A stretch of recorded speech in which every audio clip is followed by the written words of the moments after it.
Alright, so this is our code. So first it's asking for the air temperature. So really you can put in any air temperature based on the track conditions, but for now we'll go with like the current air temperature. So I have in Celsius and it says 18, so I'll put that in.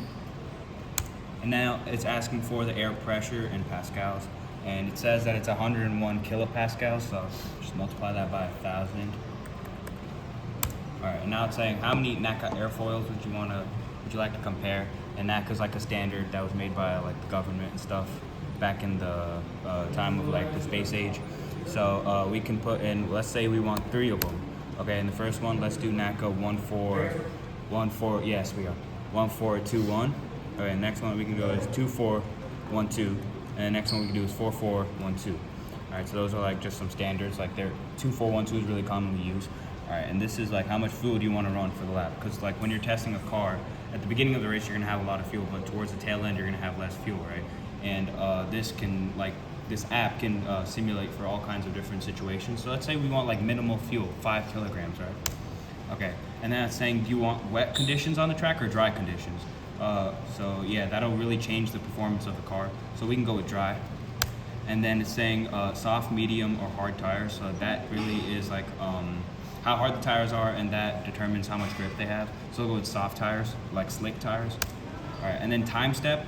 So this is like by how much the time it'll iterate. So like in calculus, you have like when you're integrating, you have that dx. But when you're doing like a Riemann sum, for example, you have that delta x. So this is basically that delta x. And we can go with 1 to make it quick. Or you know what, let's go with 2 to make it really quick. But one thing to understand is that if you make it higher, it becomes less accurate to that decimal point, and as you double it, it'll become that much more inaccurate. So 2 will be very inaccurate. Let's say if you did 0.1 seconds, it'll be much more.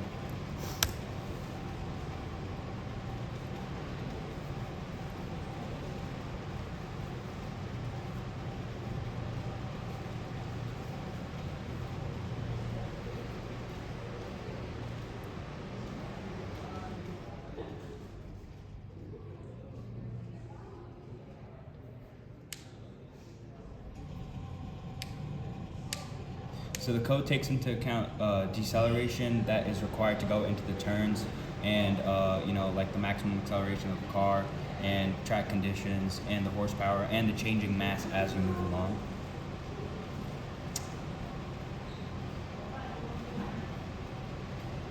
And the real benefit of this is that when you're in the design process for any sort of race car, it would take a lot of resources and a lot of time for you to simulate or physically test out changes to the car's rear wing. So using this lightweight app that can be run on any device, as opposed to a high-tech simulator or a heavyweight simulator that has to be run on like a supercomputer, is a great bonus to engineers and designers who are on the job, who want to make small changes and improvements to their designs and want to see the effects in real time. So here we see that the times, like the first few digits are the same, but if you look at the decimals, they are different, and you can see that they've used different amounts of fuel. Now, obviously, this answer is not very accurate because we use a time step of 2 seconds, and there's only 202 seconds. But if we were to use something like 0.01 seconds, it would be much more accurate. And we hope that people can use this to simulate and improve their jobs in the race car industry. And yeah, we hope you liked our app. Thank you.